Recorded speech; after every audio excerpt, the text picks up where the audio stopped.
안녕하세요. 순살 에디터 신입니다. 요즘 인플레이션이다, 테이퍼링이다, 페드가 금리를 올린다, 나스닥은 하늘을 뚫고 올라가는데 한국 증시는 왜 오르질 못하냐 등등의 다양한 소리가 들리는 요즘이죠.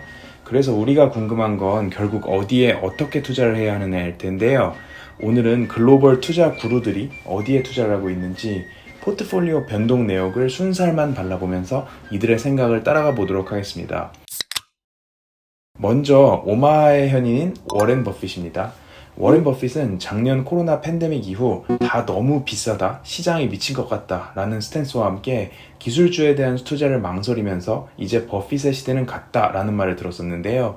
이 와중에 야금야금 천연가스 주식을 매수해서 천연가스 대란 때 막대한 수익을 올렸습니다. 잘하는 투자자는 모든 공을 치는 것이 아니라 확실한 것을 기다렸다가 큰 거 한 방을 노린다는 말, 바로 버핏을 보고 하는 말인데요. 그렇다면 버핏은 이번 분기에 무엇을 사고 팔았을까요? 먼저 많이 매수한 기업들입니다. 첫 번째로 정유기업 쉐브론입니다. 2020년 3분기부터 꾸준히 매수를 하고 있는 모습인데요. 원유 수급이 꼬인 문제가 쉽게 해결되지 않을 것이라고 생각하는 듯합니다. 기존의 그린플레이션 영상에서도 말씀드렸듯이 다들 친환경 ESG만 외치다 보니 정작 당장 필요한 유전 개발이 안 되고 있어서 당장 세상에 필요한 연료가 부족한 상황입니다. 이 때문에 유가가 80불을 뚫고 치솟기도 했는데요. 워렌 버핏은 이러한 원유 공급 측면의 문제가 쉽게 해결되지 않을 것이라고 생각하는 듯합니다. 로열티 파마도 많이 매수했는데요. 이 회사는 글로벌 신약들의 특허권에 투자하는 회사입니다. 제약회사의 의약품 자산들에 투자하고 향후 발생하는 매출에서 일부를 떼가는 마치 제약계의 벤처 투자자 같은 회사인데요. 제약회사들이 신약 개발할 때 막대한 돈과 시간이 드는데 미리 이 돈을 파이낸싱 해주고 성공하면 이익을 공유받는 특허권 파이낸싱 사업 모델의 회사입니다. 신약이라는 프리미엄이 있으면서도 약은 사실상 필수 소비재이기 때문에 소비재 플러스 업사이드가 있는 주식을 고른 것으로 판단됩니다. 플로어 앤 데코 주식도 매수했는데요. 이름에서도 알 수 있듯이 건자재를 소매업으로 판매하는 기업입니다. 팬데믹 이후에 트렌드가 된 홈 데코죠. 그리고 집값이 오르면서 주택 공급이 늘어나는 상황에서 향후 건축 연관 산업이 밝을 것으로 예상하는 듯합니다. 공급이 부족하다는 점은 다르지만 홈 데코 수요가 몰리는 건 한국과도 일맥상통하는 모습인데요. 참고로 저희 집도 최근에 인테리어를 하는데 업자 구하기도 힘들고 견적 받을 때마다 계속 가격이 올라서 실제로 고생을 좀 했습니다. 그렇다면 워렌 버핏이 비중을 줄인 종목은 무엇이 있을까요? 첫 번째로 에브비와 머크인데요. 에브비의 경우에는 세계 1위 판매 의약품인 휴미라를 판매 중인 미국의 제약회사입니다. 다만 이 대단한 휴미라의 특허가 2023년에 만료되는 상황이라 다음 먹거리를 찾아야 하는 문제가 있습니다. 바이오 회사라는 이미지와는 다르게 약 4%의 배당을 주는 주식이고요. 머크의 경우에는 우리가 아는 코로나 경구용 치료제를 만든 그 머크가 맞고요. 로열티 파마를 편입하면서 제약 섹터에 대한 비중 맞추기를 한 것일 수도 있겠다는 판단이 듭니다. 그리고 또 비중을 줄인 제약회사로는 브리스톨 마이어스 스퀵도 있고요. 이 회사도 3% 정도 배당을 주는 회사입니다. 세계 최대의 카드 결제 네트워크를 운영 중인 비자의 비중도 줄였는데요. 비자는 결제 지급 서비스 분야의 대장주이긴 하지만 결제 수수료가 너무 비싸다며 최근 아마존이랑도 싸움이 붙어서 아마존이 비자 카드 결제를 부분적으로 중단하겠다고 밝혔을 정도이기도 합니다. 게다가 핀테크 회사들이 기존 결제망을 제끼려고 계속해서 시도 중인데다가 블록체인 세상이 오면 비자가 깔아둔 인프라의 헤게모니가 약해질 수 있습니다. 편입 편출 종목도 중요하지만 더욱 중요한 것은 버핏 할아버지가 역대 최대로 현금을 보유하고 있다는 것입니다. 현재 증시에 버블이 있으며 버블이 꺼졌을 때 저가 매수하겠다는 의도로 보이는데요. 그리고 버핏이 언제나 하는 말처럼 시장에 딱히 살 게 없으면 자사주나 싸게 매입하라는 스탠스를 유지 중입니다. 벅셔 해서웨이는 쌓아둔 현금으로 올해도 자사주를 꾸준히 매입 중이고요. 한편 그럼에도 전체의 70% 정도가 되는 상위 종목들에는 변함이 없는데요. 특히 애플은 단 한 주도 팔지 않았습니다. 사실 버핏은 애플을 소비재 개념으로 접근하는데요. 단순히 테크 성장주가 아니라 매일같이 살면서 소비할 수밖에 없는 가치주라고도 생각하고 있습니다. 성장주와 가치주 양쪽 포지셔닝을 모두 잡고 있는 애플은 워렌 버핏의 믿음에 보답하듯 완전 무인 전기차 개발을 다시 본격화하겠다고 밝히면서 전 세계 시총 1위 기업의 자리를 탈환했죠. 자, 그리고 다음 타자는 레이 달리오 선생님입니다. 세계 최대의 헤지펀드 중 하나인 브리지워터 어소시에이트의 창업자인데요. 특히 매크로 투자 위주의 올 웨더 포트폴리오로 유명합니다. Bridgewater is a macro investor. 언제 어느 상황에서건 돈을 벌 수 있는 알파를 찾는 방식의 투자 전략을 활용하는데요. 사계절 내내 수익을 추구하는 방식이라서 올 웨더 포트폴리오라고도 불립니다. 그럼 브리지워터는 3분기에 어떤 종목들을 사고 팔았을까요? 먼저 이머징 마켓의 ETF를 대거 편입했는데요. 블랙록에서 출시한 이머징 마켓 ETF들인 EEM과 IEMG, 그리고 뱅가드에서 운용하는 이머징 마켓 ETF인 VWO를 대거 담았습니다. 올 웨더 포트폴리오는 개별 종목보다는 포트폴리오 전반의 밸런스 관점에서 운용을 하기 때문에 비중이 보통 크게 변하지는 않는데요. 이번엔 꽤 크게 변한 축이고요.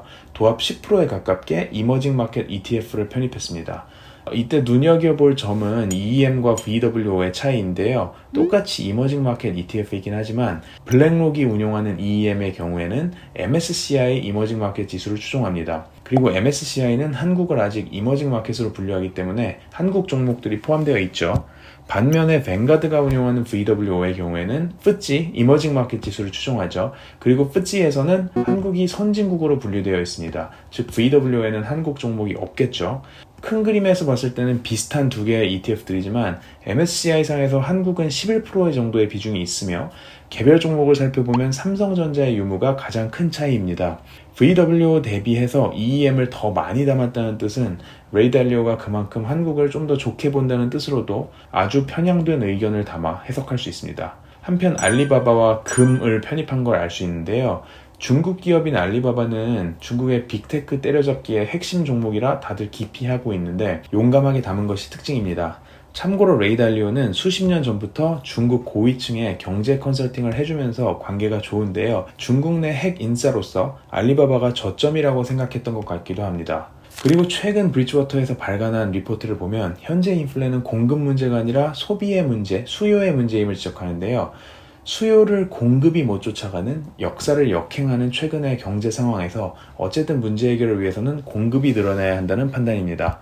이 경우에는 더 많은 생산을 해야 하는데 세계의 공장인 아시아, 즉 이머징 마켓이 수혜를 볼 것으로 예측하는 듯합니다. 이러한 생각을 반영하듯이 월마트, S&P 500, 존슨앤존슨, P&G 등 미국 소비재 기업과 미국 기업들을 팔고 이머징 마켓과 인플레 방어를 위한 금을 편입한 것을 알 수 있습니다. 레이 달리오 형님도 밀어주는 삼성전자는 과연 내년에는 잘 나갈 수 있을까요?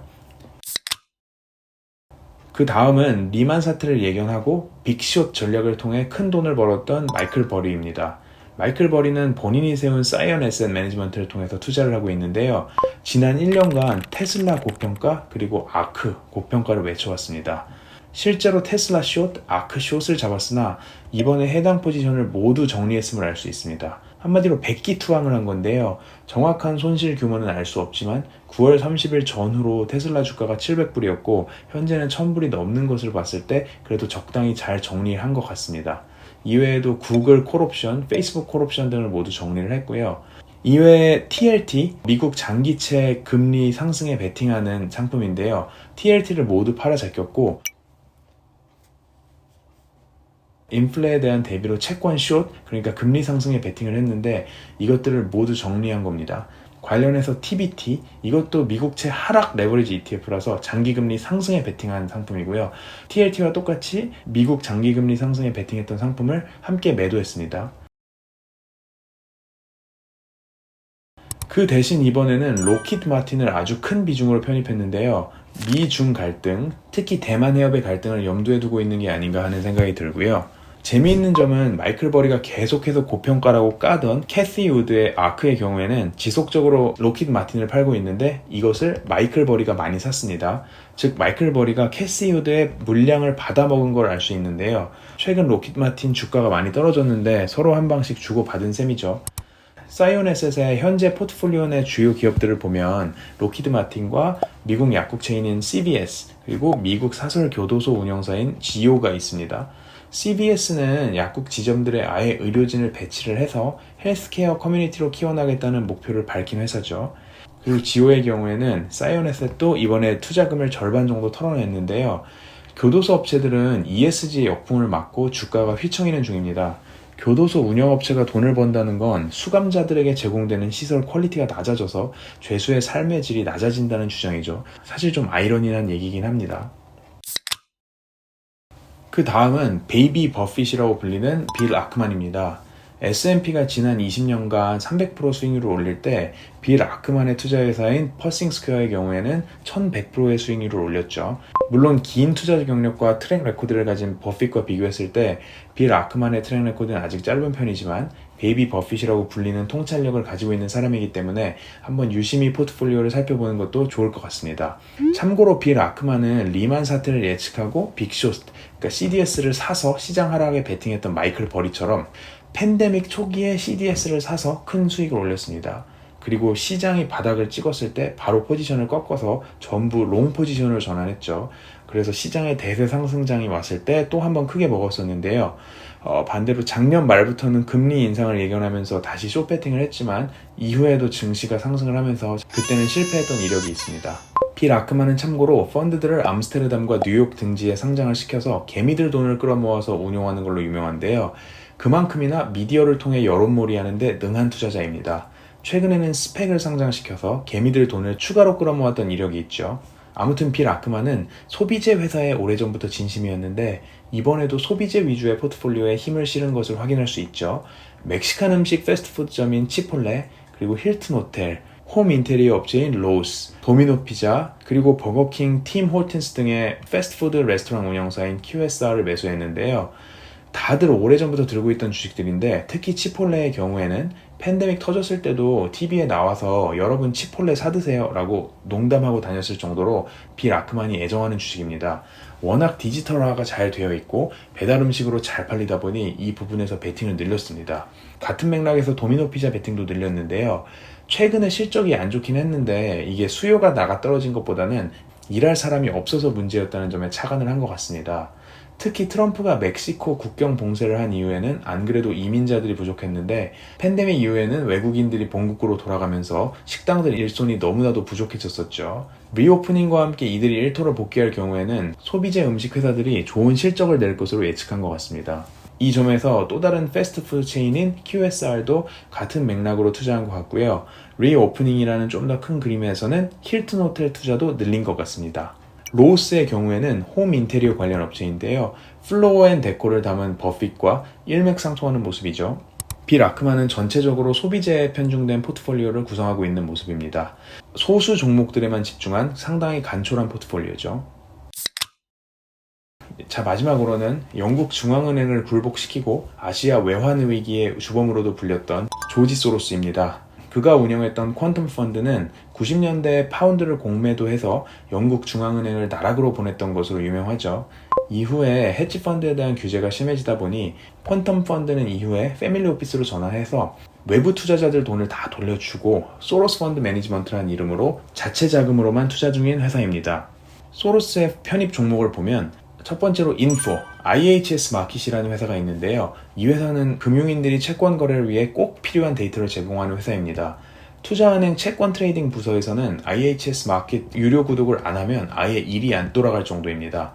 저도 모건 스탠리 홍콩에서 일할 당시에 채권 파생상품 부서였기 때문에 IHS 마켓의 가격 정보를 매일같이 비싼 돈을 내고 받아봤던 기억이 납니다. 세상의 빚은 장기적으로 늘어날 수밖에 없는 추세이고 특히 최근에 더욱 막대한 양의 채권이 발행된 상황이라 향후 이 채권들이 거래될 때 필요한 가격 정보 서비스를 제공하는 IHS 마켓의 가능성을 유망하게 본 것 같습니다.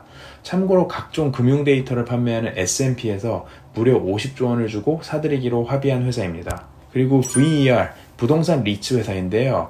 배당으로 꿀 빠는 게 우선적인 목표인 투자입니다. 상업용 부동산에 투자한다는 점에서 앞서 설명된 투자자들의 주거용 부동산 관련주 매입과는 차이가 있으나 어쨌든 부동산 섹터에 활용해 베팅을 했죠. 그리고 미국의 음성인식 AI 개발 회사인 뉘앙스에 투자했는데요. 이 회사는 애플 아이폰 음성인식 기능인 시리의 개발사이기도 합니다. 다만 본업은 헬스케어에 특화된 음성인식 솔루션인데요. 의료진의 음성을 인식해서 자동으로 진료 기록을 작성하는 서비스를 제공 중입니다. 클라우드 분야를 계속 집중적으로 키우고 있는 마이크로소프트가 올해 4월에 22조 원을 주고 인수했는데요. 마이크로소프트는 클라우드를 각 산업에 맞게 특화시켜서 서비스들을 만들고 있습니다. 그 중에서도 일단 특히 헬스케어 분야에 집중을 하고 있죠. 소로스 펀드 치고는 특이하게 성장주, 그 중에서도 개별주에 투자한 사례입니다. 한편 최근에 소프트웨어 회사가 되겠다고 선언한 자동차 회사 제너럴 모터스, 그리고 에너지 섹터 ETF인 XLE의 콜옵션을 매수했는데요. 이 두 개의 전통 회사들이 저평가되었다고 판단한 것 같습니다. 확실히 리비안이나 루시드 등의 신생 전기차 회사들이 실적에 비해서 주가가 날아가는 데 대비해서 GM이 주목을 덜 받긴 했었죠. 이 와중에 소로스는 쿠팡 주식도 170억 원어치 매수했는데요. 큰 돈은 아니지만 일단 쿠팡의 3분기 실적이 쇼크로 받아들여지고 있는 상황에서 쿠팡이 소로스의 인정과 함께 다시 날아오를 수 있을지 지켜볼 만할 것 같습니다. 오늘은 전 세계 금융시장에 이름을 떨치고 있는 주요 투자자 5인방의 포트폴리오를 분석해 보았는데요. 일부 그루들을 제외하고는 전반적으로 미국 주식, 특히 기술주들의 밸류에 대한 부담을 느끼는 듯한 모습입니다. 소비재와 홈 인테리어 주식들이 많이 편입되었고 일부는 금융주를 담기도 했죠. 이와 달리 한국의 서학개미들은 전반적으로 테크주에 몰리는 모습을 보였는데요. 최근 한 달 동안 서학개미들이 순매수한 종목을 보면 디즈니 빼고는 전부 테크주들인 건 확인할 수 있죠. 글로벌 대가들과 한국의 서학개미들 누가 더 좋은 선택을 한 것일지 지켜보는 재미도 있을 것 같습니다. 그럼 순살은 또 다른 금융경제 살코기와 함께 다시 찾아오겠습니다. 안녕.